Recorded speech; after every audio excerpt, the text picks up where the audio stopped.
Hey there, and welcome to the locker room. Coach Giggs here, and as you can tell, this is another showcase. The difference with this showcase, though, versus the many others, is that I have with me someone in this locker room who I've been dying to get in here from almost the moment I began doing these showcases, and getting him to come in here was not so easy. Some of you already know who he is because you see him. His name is Marc Zipper. Marc happens to be my very best friend of 33 years. Marc and I started together. We found each other when we were 19 years old, and we worked for the same insurance company for all those years. The only difference between Marc and I is that he retired at 46 years of age. That's right. And so in this locker room, I want you to hear from someone who has accomplished and who has done the things that I think every one of us would like to do, and that is to live your life your way. Anyway, Marc, so good to have you here in the locker room. It's great to be here, really. Yeah, it really is. Why don't you share a little bit about your background and how you've come to this place where you're at in your life, where you just have this magnificent life. Tell us a little bit about yourself and your background. And I think that's really important to talk about, because I think what stalls so many people in life as to what they have and where they're going is the mentors that brought them to where they are today. Okay. You know, we could either use, as we go through life, we hear about people making excuses as to why they are where they are today, right. Such as, you know, I came from a divorced family, or a parent died at a young age. So we can either use these things to make excuses, or we learn from them. Wow. And you know, in my situation, my parents divorced when I was very young. I was 4 years old. Matter of fact, my father passed away when he was 37 years old. Wow, very young. Yeah, and I was brought up by my grandparents in Brooklyn. Okay. Yeah. You know, Brooklyn's in the house. I like right? it. That's where I'm from. I mean, he was that was really, my grandfather was my true first mentor in my life. Because like I explained to you, we are where we are today because of the mentors that brought us to where we are today. True. So there's true. no doubt about it. Yeah, huh? You know, so the one key thing is, like in the locker room, is to surround yourself with great mentors. But you also have to listen to what they say and follow their direction. Why would I want to, you know, reinvent the wheel? You know, the idea was just to learn what they have done. So see, if you wake up in the morning and you go to work because you have to go to work, that means basically that your money is controlling you. See, but if you wake up in the morning and you go to work and do something that you really enjoy doing, like I'm doing right now, I'm in control of my money. Now, unfortunately, 99% of the population in the world, money is in control of them. Okay? And that happens because most people use money. They exchange time for money. Explain okay? that. Yeah. See, so you go to work and you put in an 8-hour day and you get paid. Okay. What I have done and what I have learned to do is exchange ideas for money. Wow. Solutions for money. Wow.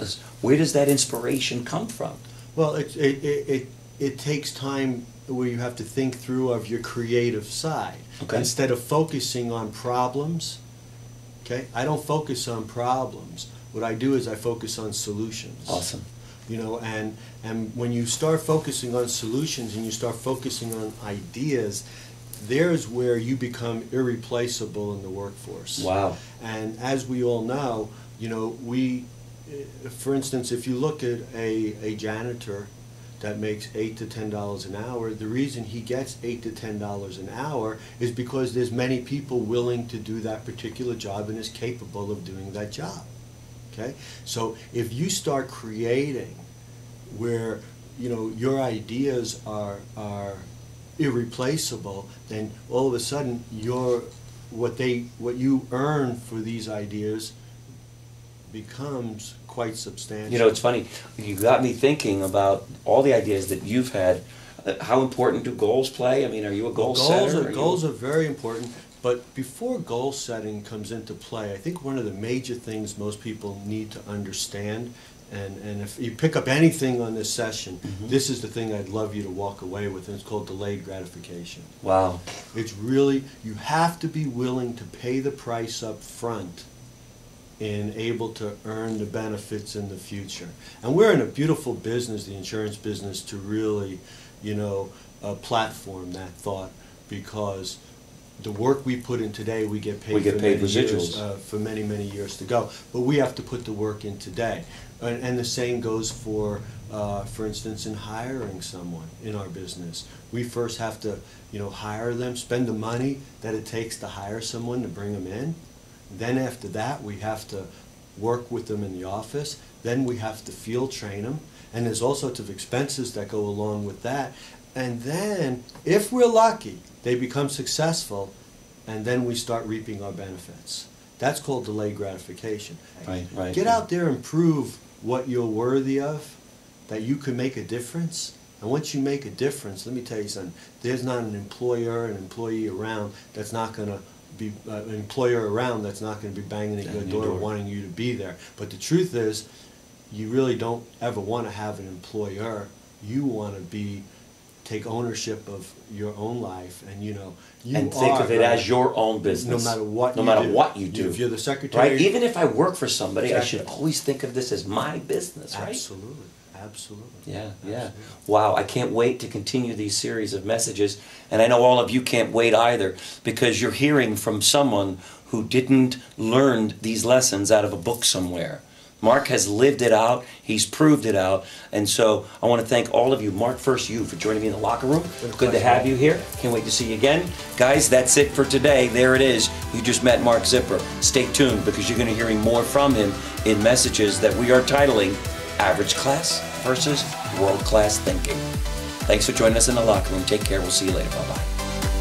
If you know someone you feel has a special story to tell or like to share, please email Eric directly, and he will reach out to you and or this individual, even if you think this person is you. And by the way, if you've enjoyed and feel the Daily Locker Room has served as an inspiration in your life, why not share it with a friend by sending them the daily message?